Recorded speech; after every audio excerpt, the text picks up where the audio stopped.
6 सितंबर 2017 सूरज से आए हुए तूफान ने फ्लोरिडा में मौजूद 270 लोगों की जान ले ली। मगर ये हुआ कैसे?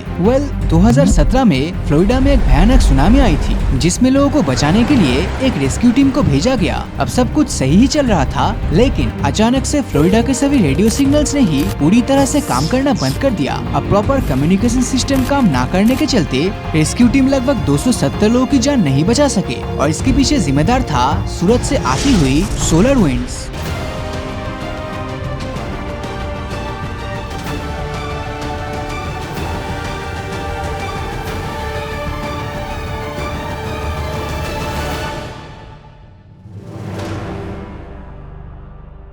अब you may not believe, but solar winds का धरती से टकराना काफी कॉमन है। बट हमें आज तक इसका एहसास इसलिए नहीं हुआ क्योंकि धरती का मैग्नेटिक फील्ड हमें हर दिन 24 घंटे इससे बचाता आ रहा है। अब एक महीने पहले की बात है, 9 जून को पूरा मेक्सिको और अमेरिका के साउदर्न रीजन में फिर से सोलर स्टॉर्म का हमला हुआ, जिससे पूरे एरिया में रेडियो ब्लैकआउट्स देखने मिला। अब ये जो सन है वो ऐसा कर क्यों रहा है? क्या ये सूरज एक दिन हमारे विनाश का कारण बनेगा? अब सूरज है तो एक सितारा ही, जिसका जन्म आज से लाखों करोड़ साल पहले हुआ था, और जिसका जन्म होता है उसका मरना भी तय है। ये करीब 450 करोड़ से भी ज्यादा सालों से हमारे सोलर सिस्टम का ब्राइटेस्ट सेंटर बना हुआ है। सूरज को उसकी एनर्जी उसके कोर में हो रहे न्यूक्लियर फिजन से मिलती है, और ये हर सेकंड लगभग 66 करोड़ टन ऑफ हाइड्रोजन को बर्न कर रहा है। जिस तरह हम इंसान का लाइफ स्पैन होता है, ठीक उसी तरह सूरज का भी लाइफ स्पैन है। और आपको जानकर हैरानी होगी कि सूरज अपनी इसी स्टेलर लाइफ स्पैन के दौरान अपने फ्यूल सोर्सेस का लगभग आधा हिस्सा बर्न कर चुका है, जिसका सीधा सा मतलब है कि अब हमारे सूरज के पास जिंदा रहने के लिए सिर्फ 500 करोड़ सालों का ही ईंधन बचा है। तो चलिए देखते हैं सूरज के खत्म होने की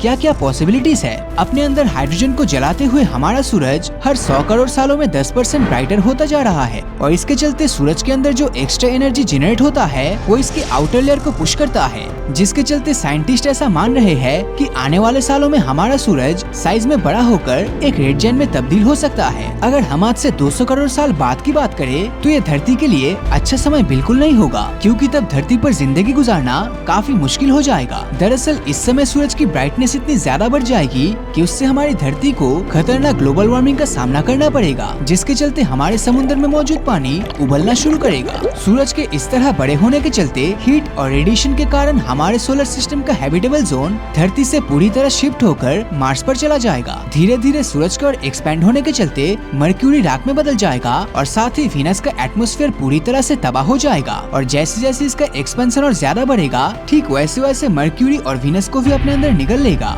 अब हमारी धरती की बात करें तो उसकी हालत भी कुछ ज्यादा सही नहीं होने वाला, क्योंकि सूरज के एक्सपेंशन रेंज में आते ही ये भी जल जाएगा, और धीरे धीरे इसका साइज कम होकर एक हॉट आयरन कोर में बदल जाएगा। धरती के खत्म होने के साथ साथ हमारा नया घर माने जाने वाले मार्स पर भी रहने लायक वातावरण नहीं बचेगा, जिसके बाद हम इंसानों को अपना वजूद बनाए रखने के लिए कोई दूसरे प्लेनेट को खोजना होगा। सूरज का इस तरह से एक रेड जायंट में तब्दील होना उसके एवोल्यूशन का ही एक नेचुरल पार्ट है, पर फिलहाल अगले 200 करोड़ सालों तक सूरज कहीं से भी एक रेड जायंट नहीं बनने वाला। खैर, भले ही ये खतरा अगले 200 करोड़ सालों तक ना हो, मगर फिर भी हमारे लिए इस तरह के खतरों के बारे में जान लेना बेहद जरूरी है, क्योंकि हम इंसान हमेशा से ही अपने प्लेनेट और अपने स्पीसीज के भविष्य के बारे में सोचते आए हैं। वैसे सूरज सिर्फ एक रेड जायंट से ही खत्म होगा ऐसा नहीं है। कुछ पॉसिबिलिटीज के अनुसार ऐसा माना जाता है कि अगर सूरज का फ्यूल पूरी तरह से खत्म हो जाए, तब सूरज रेड जायंट बनने की जगह कोल्ड हो जाएगा, यानी सूरज धीरे धीरे बुझना शुरू करेगा और ये एक व्हाइट डॉर्फ या ब्लैक डॉर्फ में कन्वर्ट हो जाएगा। तो क्या होगा अगर सूरज अचानक से ठंडा होकर एक डॉर्फ स्टार बन जाए? सूरज की इस एवोल्यूशन से आसमान अचानक से ब्लैक हो जाएगा, जिसके साथ ही धरती पर हर तरफ डार्कनेस फैल जाएगी, और जो हमारा चांद होगा वो भी हमें दिखाई नहीं देगा, क्योंकि सनलाइट के ना होने से चांद पर लाइट का कोई रिफ्लेक्शन नहीं होगा। इसी वजह से धरती पर जगह जगह कम्युनिकेशन और पावर सप्लाई भी ठप पड़ जाएगी, और देखते ही देखते धरती का टेम्परेचर भी कई डिग्री सेल्सियस तक बढ़ जाएगा, जिससे धरती की सरफेस तो धीरे धीरे ठंडी होने लगेगी, मगर मोल्टेन कोर की वजह से इसका इनर पार्ट तब भी गर्म बना रहेगा। इस घटना के 1 साल बाद धरती की सरफेस और ओशंस आइस की एक थिक लेयर से ढक जाएगी, और प्रोफेसर डेविड स्टीवेंसन की माने तो इस दौरान धरती का टेम्परेचर -40 डिग्री सेल्सियस तक पहुँच जाएगा। सूरज ठंडा होने के बाद ये धीरे धीरे अपने ग्रेविटेशनल पुल को खोना शुरू करेगा, और इस ग्रेविटी लॉस का असर सोलर सिस्टम पर भी देखने को मिलेगा, क्योंकि सूरज की ग्रेविटी के बिना प्लैनेट स्ट्रेट लाइन में मूव करने लगेगा, जिसके बाद या तो प्लैनेट डीप स्पेस में खो जाएगा या फिर एक दूसरे से टकरा जाएगा। खैर जो भी हो, पर फिलहाल नियर फ्यूचर में तो सूरज के ठंडे होने का चांसेस ना के बराबर है, क्योंकि सूरज का एनर्जी न्यूक्लियर फिशन रिएक्शन से प्रोड्यूस होता है। रिसर्चर्स की माने तो सूरज का फ्यूल खत्म होने में अभी करोड़ों सालों का समय है, जिसका मतलब ये है कि अभी ह्यूमैनिटी पूरी तरह से सेफ है। ऐसा नहीं है कि सूरज सिर्फ रेड जायंट या कूल डाउन होके ही खत्म हो, क्योंकि एक पॉसिबिलिटी ये भी कहती है कि शायद सूरज का खात्मा एक सुपरनोवा एक्सप्लोजन के साथ हो। हमारा सूरज अगले 500 करोड़ सालों में अपने फ्यूल की कमी की वजह से खत्म हो जाएगा। खत्म होने की इस प्रोसेस में पहले तो ये साइज में बढ़ते हुए एक रेड जायंट में तब्दील होगा और फिर एक व्हाइट ड्वार्फ स्टार बन जाएगा जो अगले करोड़ों सालों तक ठंडा होगा। ये बात सच है कि हम इंसान उस समय तक जिंदा नहीं रह पाएंगे, लेकिन अगर इमेजिन किया जाए कि हम इंसान किसी तरह ये सुपरनोवा एक्सप्लोजन देख पाए तो असल में ये कैसा दिखेगा। हालांकि मैं और आप जिंदा होने के बावजूद भी इस एक्सप्लोजन को नहीं देख पाएंगे, क्योंकि सूरज धरती से 15 करोड़ किलोमीटर की दूरी पर स्थित है, जिसकी रोशनी को भी धरती तक पहुंचने में 8 मिनट का समय लगता है। और ऐसे में अगर सुपरनोवा एक्सप्लोजन हुआ तब इससे पहले कि हम उसे देख पाए तब तक धरती पर हमारी मौत हो चुकी होगी। असल में सुपरनोवा में रेडिएशन का पावरफुल ब्लास्ट होता है जो थोड़े ही समय में स्पेस में स्प्रेड हो जाती है। ये ब्लास्ट इतना खतरनाक होता है कि इसके 50 लाइट ईयर्स के रेडियस में आने वाली हर चीज देखते ही देखते राख बन जाती है। अगर हम इस दायरे को अपने सोलर सिस्टम से कंपेयर करें तो हमें पता चलेगा कि सूरज के सुपरनोवा होने से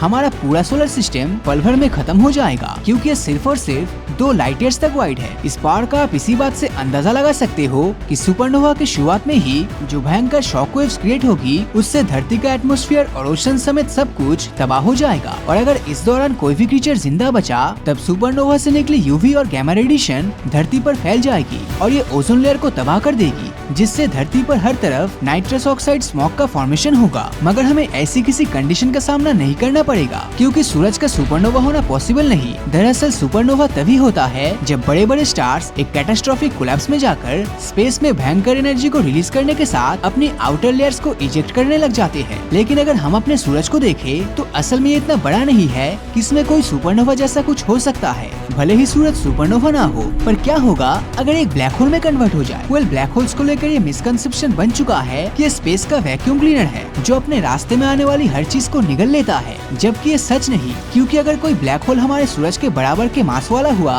तब उसका ग्रेविटेशनल पुल भी बिल्कुल हमारे सूरज से थोड़ा सा ही ज्यादा होगा, जिसका मतलब है कि सूरज के ब्लैक होल बनने पर हमें कोई दूसरी दिक्कत नहीं होगी, बस हम बुरी तरह से जम जाएंगे। इसके अलावा सूरज के ब्लैक होल बनने से प्लैनेट्स के बीच का डिस्टेंस भी थोड़ा ज्यादा कम हो जाएगा, जिसका नतीजा ये होगा कि जब भी हम कभी आसमान में देखेंगे तब हमें वहाँ पर हर वक्त एक बेहतरीन नजारा देखने को मिलेगा। ब्लैक होल की ग्रेविटी की वजह से इन प्लैनेट्स की लाइट भी स्ट्रेच आउट हो जाएगी, जिसके बाद कोर के करीब वाले प्लैनेट्स रेड बन जाएंगे और दूर वाले प्लैनेट्स का कलर ब्लू हो जाएगा। मगर रियलिटी में सूरज का ब्लैक होल होना पॉसिबल नहीं, क्योंकि ब्लैक होल के निर्माण के लिए एक बड़े ऑब्जेक्ट को ग्रेविटेशनल कोलैप्स से गुजरना पड़ता है, जिसके लिए बहुत सारा मास और डेंसिटी की जरूरत होती है। और हमारे सूरज के पास इतना मास नहीं है कि इस प्रोसेस को पूरा कर सके। अगर उसने ग्रेविटेशनल कोलैप्स करने के लिए कहीं से मास एक्वायर करके खुद को एक ब्लैक होल बना भी लिया तब भी उससे तुरंत कुछ नहीं होगा। मतलब ना तो वो गायब होगा और ना ही वो सोलर सिस्टम के प्लैनेट्स को निगल लेगा। अब कारण चाहे जो भी हो, पर ये बात पूरी तरह सच है कि जब तक सूरज खत्म होगा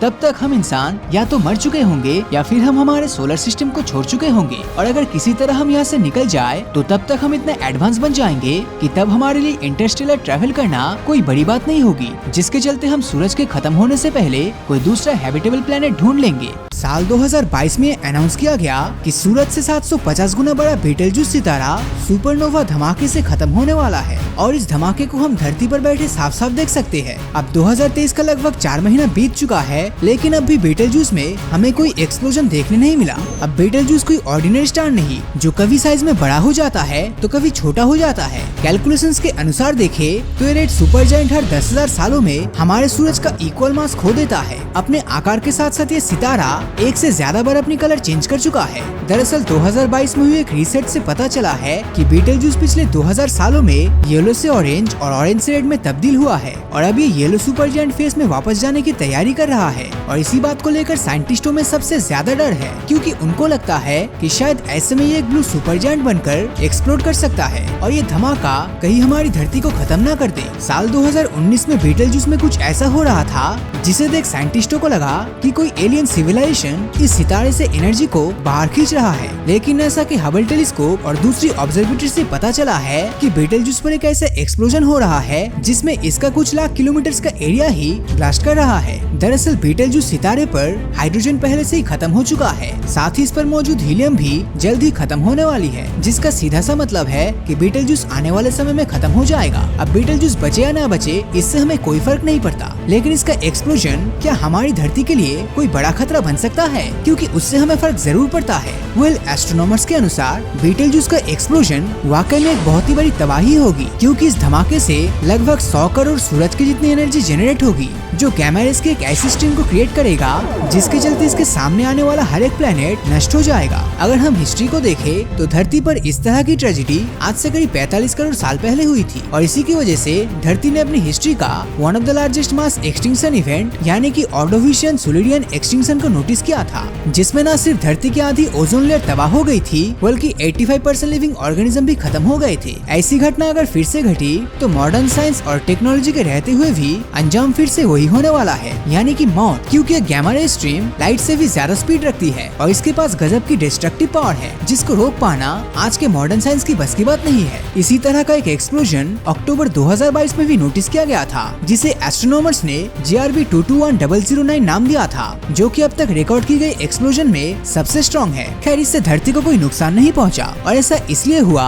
क्योंकि ये धरती से करीब 240 करोड़ लाइट ईयर दूर था। मगर सितंबर 2022 में रिकॉर्ड हुए सुपरनोवा SNR 0519 हमारी धरती के काफी करीब 1,60,000 लाइट ईयर दूर हुआ था, और वो भी आज नहीं बल्कि आज से 670 साल पहले, जिसका गैमा रे बर्स्ट करीब 9 लाख किलोमीटर पर आवर की स्पीड से लगातार आगे बढ़ रहा है, और इसकी इमेजेस भी सामने आई है। हालांकि इन सुपरनोवास के बारे में जानने के बाद आपको डरने की जरूरत नहीं, क्योंकि कोई भी सुपरनोवा हमारे लिए तब तक खतरनाक है जब तक वो 50 लाइट ईयर्स के अंदर है, और जब बात बीटलजूस की आती है तब वो हमसे लगभग 530 लाइट ईयर की दूरी पर मौजूद है, जो साबित करता है कि इससे हमारा कुछ भी नहीं बिगड़ेगा। तो दोस्तों, आपको क्या लगता है, क्या अंतरिक्ष में हुआ सुपरनोवा एक्सप्लोजन भविष्य में हम धरतीवासियों के लिए कोई खतरा बन सकता है या नहीं? अपनी राय नीचे कमेंट करके जरूर बताना, और अगर ये वीडियो आपको अच्छा लगा हो तो इस वीडियो को लाइक और अपने दोस्तों के साथ शेयर करना मत भूलना। और अगर अभी तक आपने हमारे चैनल को सब्सक्राइब नहीं किया है तो सब्सक्राइब करके नोटिफिकेशन बेल को ऑन कर दीजिए, क्योंकि मैं ऐसे वीडियोस हर हफ्ते लाता रहता हूँ। तो मिलता हूँ आपसे अगले वीडियो में, और हमेशा की तरह थैंक्स फॉर वॉचिंग।